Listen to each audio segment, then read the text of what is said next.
chers amis, on est jeudi, 7h, heure de Montréal. Nous rendons grâce à Dieu parce que c'est lui qui nous permet. Bonsoir. Bonsoir, Pasteur Evans. Bonsoir, Sœur Suzanne. Bonsoir, Sœur Taïsmine. Bonsoir, nous tout à nous chaque qui fait nous le devoir. C'est avec notre première rubrique pour cet après-midi avec la Sœur Suzanne de la pensée. Alors, j'ai une pensée de Sénèque qui dit: en suivant le chemin qui s'appelle détruire la procrastination, tout ce qui en fait nous pousse à remettre à demain l'accomplissement du plan de Dieu, son dessein pour nos vies, son projet. Rappelez-vous de cette pensée de Sénèque. Plus tu renvoies, plus tu déclares plus tard, et bien plus justement cette place qui s'appelle jamais risque d'être ta destination. Et je me tourne vers Pasteur Evans. Nous allons continuer ce soir à aborder un sujet d'actualité, l'Église déconfinée. L'Église déconfinée. Et le sujet, c'est ce qui a à voir avec la peur que les gens ont de retourner dans leur assemblée. Certainement, on peut avoir peur de retourner dans nos assemblées. Cependant, il est indispensable en tant que chrétien que nous retournions dans notre assemblée. Quand je dis il est indispensable que nous retournions, je ne veux pas dire à la va-vite, ni par folie, ni sans faire preuve de prudence, ni d'un coup. C'est pas ce que je veux dire. Ok? Nous allons réfléchir sur l'importance de retourner dans nos cultes. Nous allons méditer dessus. Cependant, je pense que la sœur Suzanne, l'une des raisons, ou peut-être la raison principale pour laquelle certains frères et sœurs n'auraient pas aimé retourner dans leur culte, dans leur lieu de culte, c'est par peur. Ça, c'est juste une opinion. Qu'en penses-tu? Moi, je pense, on l'avait évoqué la dernière fois, je pense qu'il y a des choses qui s'entremêlent. Peut-être que le sentiment d'appartenance n'est pas suffisamment fort. Peut-être que les connexions à travers les vidéos ont comblé un besoin. Peut-être aussi que les lieux de qu'on doit seulement se limiter à ce sentiment de peur. À mon avis, non. Il y a quelque chose qui s'est passé pendant ces 3 mois et demi, parce qu'on parle d'une période de 3 mois et demi. Il y a quelque chose qui s'est passé. Je me rappelle d'un auteur qui dit: si mon absence ne te fait pas souffrir, c'est que ma présence n'a jamais été importante pour toi. Si on essaie de regarder cette pensée-là dans le contexte de l'Église, on se dit: mais si le fait de ne pas retrouver les bien-aimés physiquement n'est pas important, ne produit pas une douleur, est-ce que vraiment leur présence me fait du bien? Est-ce que leur présence me construit? Est-ce que j'ai ce sentiment d'appartenance?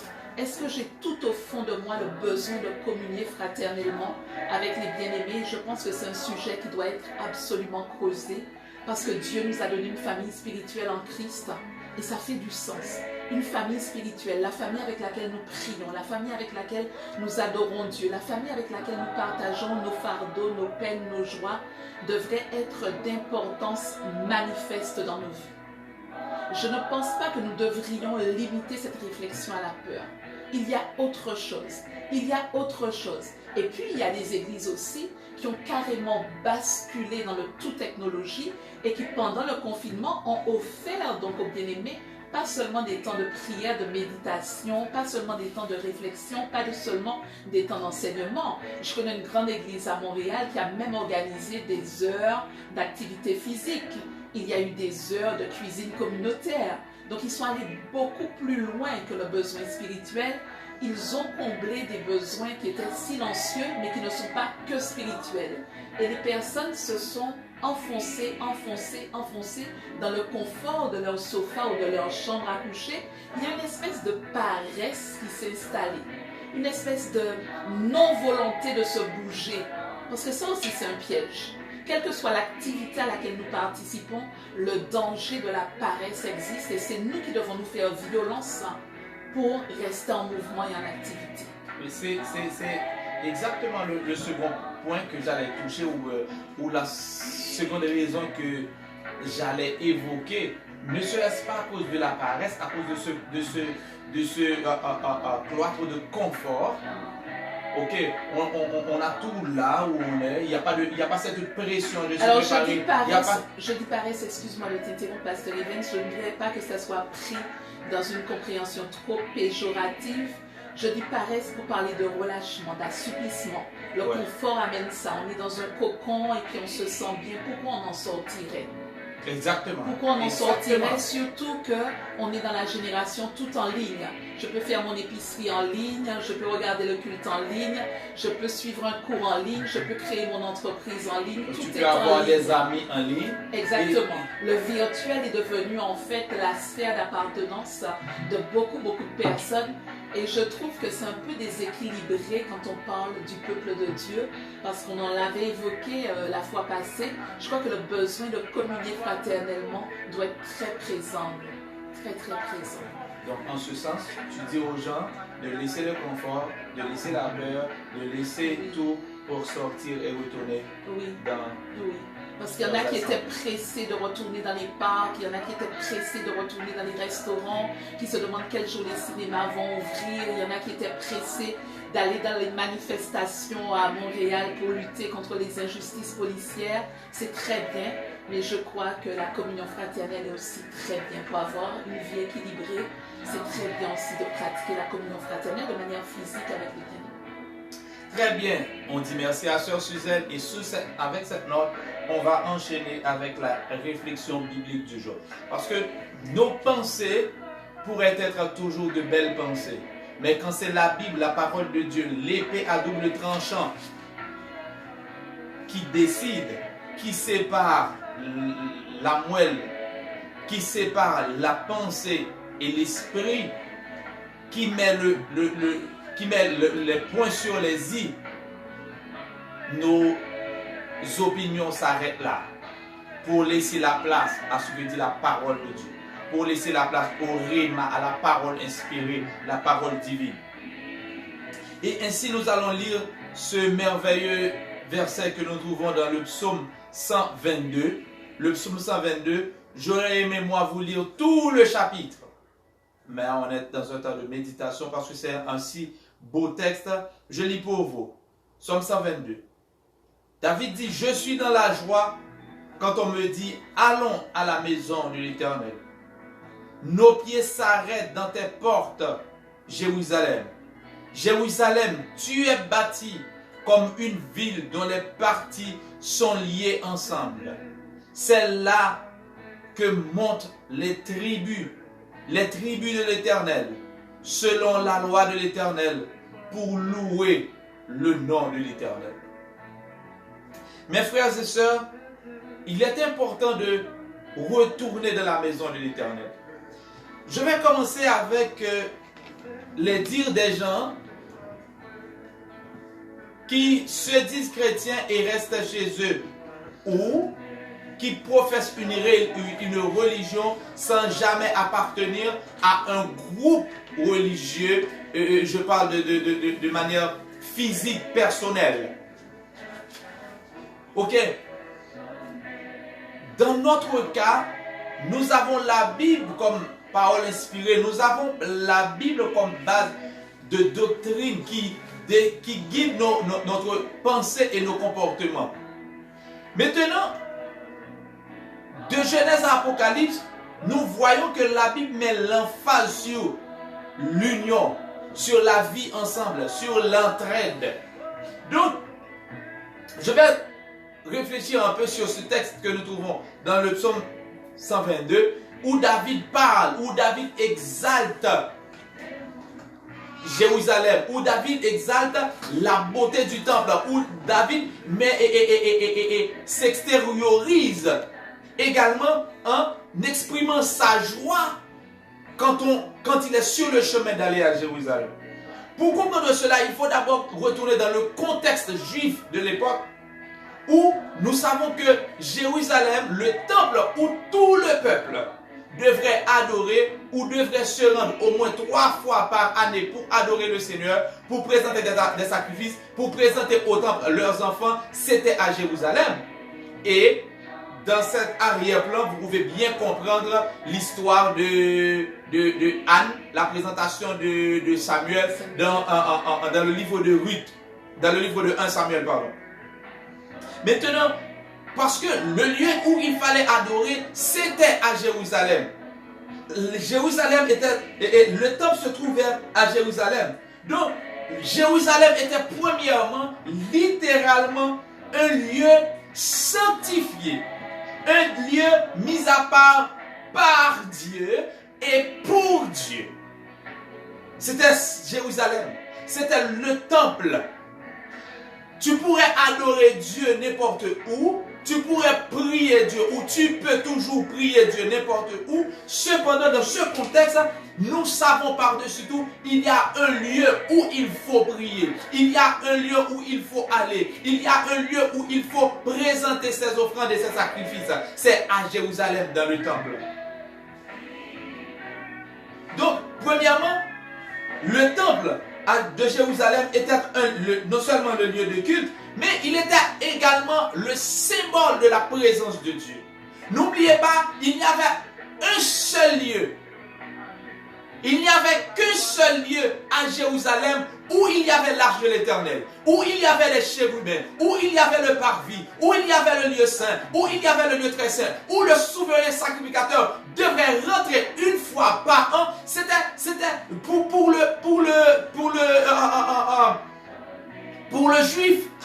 C'était non seulement un lieu d'adoration, mais c'est comme une musée. C'est un lieu où il faut aller, où il faut visiter. Parce que là réside la présence de l'Éternel. C'est là qu'il y a l'autel des parfums. Il n'y avait pas ce temple-là dans toutes les parties ou dans chaque quartier en Israël. Troisièmement, ce lieu de culte était le lieu de communion fraternelle, où toutes les tribus se rencontrent pour adorer Dieu, où toutes les tribus se rencontrent pour exalter l'Éternel. Et dans le livre des Actes des Apôtres, nous trouvons ce détail indispensable à la croissance spirituelle du croyant. Le texte nous dit que ceux qui acceptèrent la parole, ceux qui acceptèrent Christ, persévéraient dans l'enseignement des apôtres, dans la fraction du pain, dans la prière, mais également dans la communion fraternelle. Le texte précise, continue pour dire qu'ils étaient tous ensemble dans le même lieu, réunis. Ce n'est pas la même chose quand on se réunit sur Zoom et quand on se réunit en personne. Il y a ce courant, il y a cette chaleur, il y a cette vie, il y a cette présence, il y a cette onction, il y a cet amour de te serrer dans mes bras, de te saluer, de te voir, qui n'est pas la même chose quand on se voit sur Internet, quand on se voit sur notre petit écran. Et c'est ce qui fait, et si vous pouvez comprendre toute la différence qu'il y a entre les gens qui ont des amis sur les réseaux sociaux et ceux qui ont des amis réels. Mes frères, mes sœurs, je vous conseille, je vous conjure, je prie le Seigneur que vous soyez libérés de tout ce qui pourrait vous tenir attachés, tout ce qui pourrait vous tenir emprisonné j'oserais même dire des cultes de réseaux sociaux. C'est pas que ce soit pas bon, s'il vous plaît. Mais c'était pour un temps. C'était pendant un temps de pluie, pour ne pas rester vide spirituellement. Mais maintenant, la pluie a passé, on retourne sur le chemin de bataille, on retourne sur notre lieu de culte, on retourne là où je peux rencontrer mon frère et ma soeur, on retourne là où on pourrait manifester l'amour, là où on pourrait manger ensemble, là où on pourrait vivre l'amour. Je termine pour dire, dans le psaume 133, texte bien connu. La Bible nous dit que voici, oh, qu'il est beau, qu'il est agréable, doux, précieux, merveilleux, aimable pour des frères de demeurer ensemble.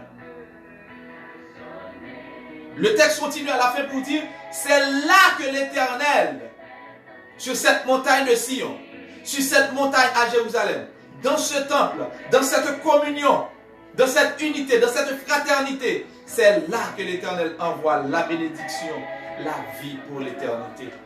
Dieu veut que nous soyons ensemble. Dieu veut que nous soyons ensemble.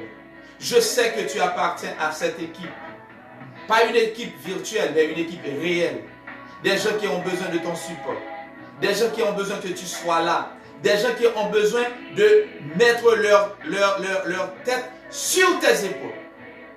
Sachant que tu es là pour recevoir leurs pleurs, leurs larmes. Et ça, nous ne pouvons pas le trouver à travers nos écrans. Il nous faut le contact en personne, le contact physique, le contact réel. Pour que ce courant de chaleur, ce courant de fraternité, ce courant d'amour, ce courant d'unité, ce courant de sanctification, cette onction passe. Je prie que le Seigneur nous libère dans la sagesse divine, que les portes des églises s'ouvrent et au nom de Jésus, que nous puissions encore, avec cette même chaleur, ce même désir, cette même joie, de nous retrouver ensemble avec des frères et sœurs que nous avons déjà toujours tant aimés et que nous aimons encore. Que le Seigneur vous bénisse abondamment. Amen. Nous allons donc entrer dans un temps de prière tout de suite. Nous avons entendu le Seigneur parler à travers justement son serviteur, Pasteur Evans, et puis nous avons compris que nous devons absolument avoir le désir de manifester l'amour, la communion fraternelle. Et nous allons donc supplier le Saint-Esprit ce soir de venir convaincre les cœurs. Où que tu te trouves ce soir, bien-aimé, cette prière est pour toi. Nous supplions ce soir le Saint-Esprit de toucher ton cœur. Que le Saint-Esprit puisse te convaincre ce soir de ce besoin de communier fraternellement, de ce besoin d'amour, de proximité. Pas un amour virtuel, pas un amour derrière les écrans, pas un amour digital, mais l'amour dont parle la parole de Dieu, qui amène la communion fraternelle en présentiel, qui amène la communion fraternelle physique dans le lieu de culte, dans le lieu dédicacé à Dieu. Et ce soir, nous élevons la voix ensemble. Seigneur, c'est dans le nom de Jésus-Christ de Nazareth que nous venons devant toi. Nous venons devant toi, Dieu Tout-Puissant. Nous supplions ton Saint-Esprit ce soir de toucher les cœurs des fidèles, de toucher les cœurs de nos frères, de nos sœurs, qui se sont refermés sur eux-mêmes pour rester dans leur zone de confort, dans leur maison, derrière l'écran de leur laptop. Ce soir, c'est dans le nom de Jésus-Christ de Nazareth que nous implorons le Saint-Esprit. Saint-Esprit, nous te demandons de toucher les cœurs ce soir. Nous te demandons de toucher les cœurs ce soir, de les convaincre d'amour, de les convaincre de communion fraternelle, de convaincre les cœurs du besoin d'appartenir à une communauté d'accueil et de foi physique. Convainc les cœurs de retourner dans le lieu de culte, dans le lieu dédicacé à la gloire de Dieu, de retourner là où il y a l'autel des parfums, là où l'autel parle sur ta vie, dans le nom de Jésus-Christ de Nazareth. Où que tu te trouves ce soir, nous venons déclarer ce soir que ceux qui te retiennent dans le confort de ta maison, ceux qui te retiennent derrière ton laptop, est brisé ce soir. Nous déclarons dans le nom de Jésus-Christ de Nazareth que tu ne te limites pas à la communion fraternelle virtuelle, mais le besoin de retrouver physiquement tes frères, tes sœurs, pour être cette épaule de consolation, pour être ces bras qui fortifient quelqu'un. Ce besoin se saisit de toi par la grâce de Dieu. Au nom de Jésus-Christ de Nazareth, tu sors du confort de ta maison et ton cœur déclare ce soir: Allons à la maison de l'Éternel. Allons dans la maison de l'Éternel. Retournons dans la maison de l'Éternel. Retournons dans ce lieu d'adoration, ce lieu de louange, ce lieu de louange en communauté. Retournons dans le lieu de charité. Retournons dans le lieu de partage. Retournons dans le lieu d'enseignement et de prière. Retournons pour qu'ensemble nous puissions célébrer notre Dieu. Seigneur, c'est dans le nom de Jésus-Christ de Nazareth que nous te supplions ce soir, Seigneur.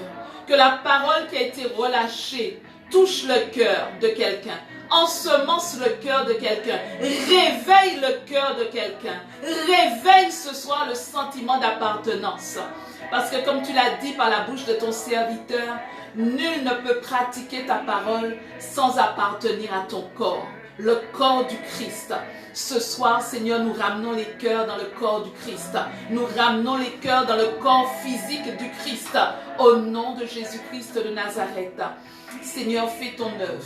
Fais ton œuvre, Seigneur, alors que les bâtisses sont en train d'être ouvertes progressivement, graduellement, Seigneur. Touche les cœurs, convainc les cœurs, ordonne les pas de tes enfants, ordonne leurs pensées, ordonne, Seigneur, leur cœur. Change leurs habitudes, Seigneur, et ramène-les dans ta maison. Dans le nom de Jésus-Christ de Nazareth, Amen. Pasteur Evans. Nous allons, frères et sœurs, continuer à prier. Nous allons prier que le Saint-Esprit donne la sagesse aux leaders pour ouvrir leurs portes, les portes des temples. Nous allons prier que le Seigneur également crée cette faim de la présence de l'autre chez chacun d'entre nous, pour que nous puissions retourner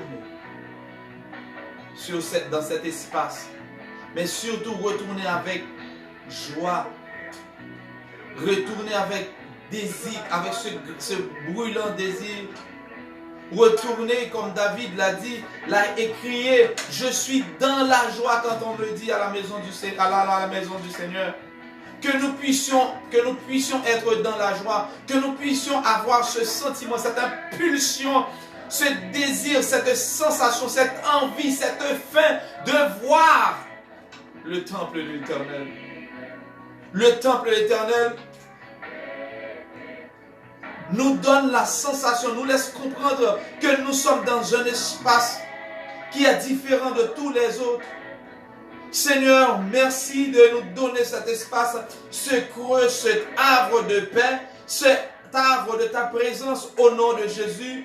Nous te prions, Seigneur, que nous puissions y rentrer et que chaque jour, ce désir brûlant consomme et consume notre cœur. Au nom de Jésus, au nom de Jésus, au nom de Jésus. Seigneur, nous voulons voir les parvis les portes du parvis ouvertes, Seigneur. C'est ce que ton serviteur a écrit. Je voudrais habiter toute ma vie dans la maison du Seigneur pour contempler la magnificence de l'Éternel, pour crier au Seigneur combien ta présence est douce, pour crier au Seigneur combien ta présence est merveilleuse, pour crier Seigneur comme il est bon, il est beau, il est doux d'être en ta présence avec des frères et des sœurs. Seigneur, au nom de Jésus, nous te prions de créer ces désirs dans ton peuple, de créer ces désirs, de créer cette faim, de créer cette soif au cœur de ton peuple, Seigneur, au nom de Jésus, afin que nous puissions retourner, nous puissions voir, nous puissions avoir cet engouement pour que les portes de ton temple s'ouvrent, Seigneur. Nous te prions au nom de Jésus de nous donner la conviction que tu vas ouvrir les portes des temples et pour que nous puissions rentrer et t'adorer dans la communion fraternelle, dans l'union, dans l'amour, Seigneur, sans que rien mal puisse nous arriver. Au nom de Jésus.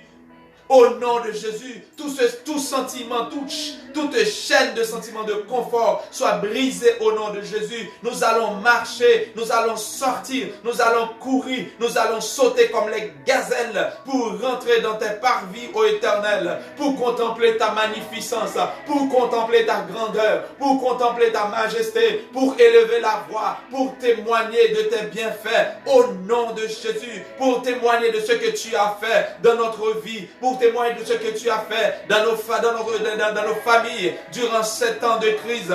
Au nom de Jésus, il nous faut nous y rendre pour témoigner, pour élever la voix, pour crier, pour exalter la puissance, la grandeur, la magnificence de l'Éternel, pour parler de ta bonté, pour parler de tes bienfaits, pour parler de tes merveilles, ô Éternel, afin que nous puissions nous réchauffer spirituellement l'un l'autre dans tes parvis, au nom de Jésus. Dans tes portes, ô Éternel. Au nom de Jésus. Au nom de Jésus. Que notre cœur, nos yeux, nos oreilles, que tous nos sens aient soif d'être dans ce lieu saint, dans ce lieu sanctifié pour t'adorer, Seigneur. Pour non seulement voir nos frères et sœurs, mais pour rentrer dans l'intimité avec toi, Seigneur. Ouvre les portes des temples. Ouvre les portes de nos cœurs. Au nom de Jésus. Amen. Amen. Autre sujet de prière, nous avons prié pour le peuple de Dieu. Nous allons continuer à prier cette fois pour les dirigeants des églises, pour les leaders. Eux aussi, ils ont peur de retourner dans la bâtisse en disant que de toute manière, ils n'ont pas la provision pour assurer donc la survie d'une église locale dont la bâtisse est restée fermée pendant presque 4 mois. Et ce soir, nous allons déclarer que la provision d'aujourd'hui n'est pas la provision de demain. Nous allons le déclarer prophétiquement ce soir. Nous allons déclarer ce soir que le manque de provision dans tes yeux, charnel, pasteur, homme de Dieu, serviteur, ce manque de provision ne doit pas limiter la vision de Dieu. Nous déclarons que celui qui est en alliance avec son Église, c'est celui qui donne la provision. Nous déclarons ce soir que Dieu pose dans ton cœur un ordre et toi-même tu poses un pas de foi. Malgré les limitations que tu vois, malgré le manque que tu vois, malgré l'adversité qui est en face de toi, souviens-toi que tu as un Dieu qui est sur son trône d'autorité. Il est sur son trône de toute puissance. Et Jésus-Christ lui-même a dit qu'il bâtira son Église. Alors nous prions ce soir pour toi, pasteur. Nous prions pour toi ce soir, leader ecclésiastique, serviteur. Nous prions pour toi ce soir, dirigeant d'église locale. Que la peur, l'inquiétude, que la peur du lendemain quitte ton cœur ce soir. Parce que celui qui t'a appelé est fidèle. Parce que celui qui t'a appelé ne t'abandonnera jamais. Ce n'est pas un Dieu ingrat. Ce n'est pas un Dieu injuste. Il est debout derrière sa parole. Ce qu'il a déclaré quand il t'a appelé pour t'établir dans ce ministère, dans cette église, reste valable jusque dans l'éternité. Et nous déclarons ce soir que cette peur qui t'emprisonne, cette peur qui t'immobilise, quitte ton cœur, quitte ce soir ton ministère au nom puissant de Jésus-Christ de Nazareth. Le Dieu que nous servons, c'est le Dieu qui a créé toutes choses. Toutes choses. Il connaît toutes choses, il sait toutes choses. Et dans le nom de Jésus-Christ de Nazareth, nous venons déclarer ce soir que sa gloire se répand dans ton cœur, pasteur. Sa gloire se répand dans ta famille, dans ton ministère, dans ton assemblée locale. Au nom puissant de Jésus-Christ de Nazareth. Et tout ce qui te retient dans l'inquiétude, tout ce qui te retenait dans la peur de retourner dans la bâtisse est brisé ce soir au nom de Jésus-Christ de Nazareth, parce que le Dieu que tu sers est en alliance avec toi. Il n'est pas seulement le Dieu de la grâce, il est le Dieu de l'alliance qui t'a appelé. Sois béni, sois fortifié, sois encouragé ce soir. Relève-toi, va de l'avant parce que ton Dieu est avec toi. Au nom de Jésus-Christ de Nazareth, Amen. Amen. Sœur Suzelle, avant qu'on va dans les dernières lignes de la présentation de l'émission pour finir, qu'est-ce qui te manque spécialement dans le temple? Il y a une dimension que je n'ai pas retrouvée derrière la caméra en tant que prédicatrice, et c'est vrai que moi je suis une personne de relation, une personne de contact, une personne, j'ai besoin d'être physiquement avec les gens, et ça c'est très important pour moi. Derrière la caméra, ça a été une contrainte, une obligation de temps, une transition, je l'ai vécu, je l'ai assumé, le Seigneur m'a fait grâce, mais ça me manque vraiment. De revoir les gens, d'être avec les gens, de pouvoir leur parler, de ressentir leur présence. Même de se toucher, même de se donner la main. C'est important pour moi. C'est vrai que j'ai eu beaucoup de communication WhatsApp, j'ai utilisé les médias sociaux, mais non, je refuse de me limiter à ça. je refuse. Mais moi, tout me manque. Hein? Et si vous êtes comme moi, si vous êtes musicien comme moi, vous allez voir, vous allez voir de quoi je veux parler. Hein? Ouais. Hein? Si vous êtes musicien comme moi, le micro me manque. Le son. Et puis comme tu le disais tout à l'heure, il y a une atmosphère de gloire dans le lieu dédicacé à Dieu. Cette atmosphère, on ne peut pas la reproduire ici. Yeah. On ne peut pas la reproduire dans notre chambre, même si la prière dans le lieu secret est importante. Mais cette atmosphère de gloire se trouve dans le lieu de culte. Ne peut pas remplacer. Non. Absolument. Non. Absolument. Donc le temple nous manque tous. Oh, oui. Moi particulièrement. Et il y a encore ce qu'on Quelle appelle solennité, tu entres dans le temple, tu sais my God. que ce lieu a été dédicacé à Dieu. C'est pas comme si tu restes dans ta chambre à coucher ou dans ton salon. Il y a une solennité, il y a le sentiment d'appartenance, il y a quelque chose de surnaturel qui se passe le dimanche matin quand tu te réveilles. Tu sais que tu as un rendez-vous très important. Même si dans la semaine, il y a eu des rendez-vous importants, je ne vais pas les sous-estimer. Mais en tout cas, il y a quelque chose qui se passe quand tu te rends à la maison de l'Éternel. Yeah. Donc c'est vraiment important. Moi j'ai soif que les portes s'ouvrent et je rentre à toute allure. Moi, hein, à toute allure pour adorer le Seigneur, pour saluer mes frères, mes soeurs, pour les embrasser, pour jouer, pour chanter et pour surtout les mois de répétition. Mais non, on coupe ça, non, on change ça. C'est un moment merveilleux. C'est la grâce de Dieu opérée en communauté, dans la communauté, c'est incroyable. Généralement, ce que les gens voient dans la présentation du culte, n'oubliez pas particulièrement ce qui a trait avec au cœur d'adoration. Tout, il y a derrière la scène. Les mots de répétition. Cœur d'adoration parce qu'il y a une unité qui c'est se cette forme communion là. dans la répétition, dans la pratique. On se connaît, on se moque l'un de l'autre, on mange ensemble, on voit la faiblesse des autres, ce qui ne se voit pas quand tout simplement on chante ou quand tout simplement on présente, on délivre, comme on pourrait dire, la marchandise. Donc, c'est pas la même chose. Donc, pour le prédicateur, c'est pareil parce qu'il a une communion dans le regard avec les fidèles, il partage la parole derrière la caméra. Et particulièrement pour moi, c'est tellement important. Quand je prêche, il y a des églises où la chair est très distante par rapport à l'assemblée, au public. Ça me dérange, moi. Je voudrais que tu fais comme moi, tu descends de la chair et puis tu vas. Tout près, mais s'il y a un micro attaché, c'est une restriction. Ok, mais j'aime être en contact avec eux. C'est vraiment très important. Tout à l'heure, je lisais un article, Pasteur Evans, très édifiant sur le sentiment de solitude attaché au télétravail. Même les travailleurs souffrent de ne pas voir leurs collègues. Cet article était incroyable. Autant les gens sont dans leur maison, ils travaillent sur leur laptop. Il y a un gros sentiment de solitude, un sentiment d'isolement. Parce que le sentiment d'appartenance doit être plus fort. Tu sais ce que je comprends d'après ce que tu viens de dire là? Ça me réfère à la nature de l'homme. L'homme est multifonctionnel, multitask. C'est comme faire marcher une partie et laisser l'autre partie en surbrillance. Non, nous devons en tant qu'humains être dans la famille, être dans le travail, être dans le loisir. Il nous faut nous avons besoin de relations, d'interrelations pour justement nous épanouir. Exactement. Nous en avons besoin. Les médias sociaux, c'est très bien. Merci Seigneur pour la technologie qui nous a permis de traverser ces 3 mois et demi. Mais en tout cas, ce n'est pas suffisant. Ok. Mais mes frères, mes soeurs, je vous dis merci.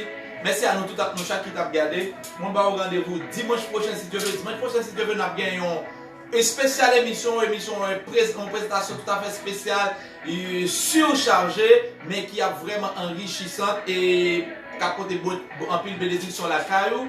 Nous avons étendu sur peut-être 3 heures de temps, parce que nous avons fait ensemble avec la famille MCC. Il a commencé de midi à 3 heures. Donc, nous avons un bon moment d'adoration. Il y a plusieurs moments de prière. Ou qu'à voyer sujet de prière. Nous avons plusieurs moments de prière. Mais également, nous avons une réflexion qui a un rapport avec, je crois, un apport la technologie dans l'église. Parce que nous voyons que si des bons outils qui t'aident, qui sont vraiment indispensables, qui t'aident aider l'église traverser 3 mois de confinement ça yo. Bon, pour d'autres pays, peut-être que d'autres zones sur la planète là, capable c'est 2 mois, capable c'est 1 mois, capable c'est 4 mois, anyway. Mais nous avons besoin de technologie, nous avons besoin d'Internet pour t'aider nous. Après, il y a une autre réflexion qui est encore très intéressante. Vu que les médias sociaux sont accessibles à tous, y compris aux païens, est-ce qu'une église peut tout dire sur Internet? Ça va être un autre bon sujet. Ça. Ok, frère Mathieu, moi dis nous merci. Rendez-vous dimanche. Pas oublier, likez, commentez, partagez, mais surtout abonnez sur page YouTube nous avec Pasteur Jean-Yves. Moi qui te avec Sœur Suzelle dans le verset du mois.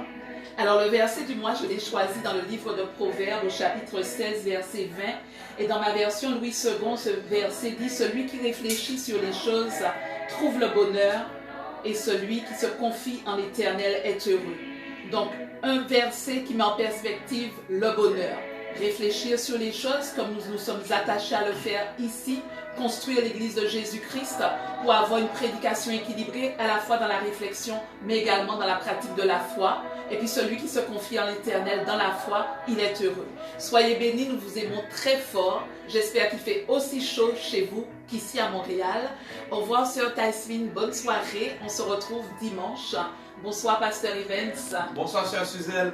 Au revoir à nous toutes et à nos chaque. N'a pas compté dimanche. Si bon Dieu.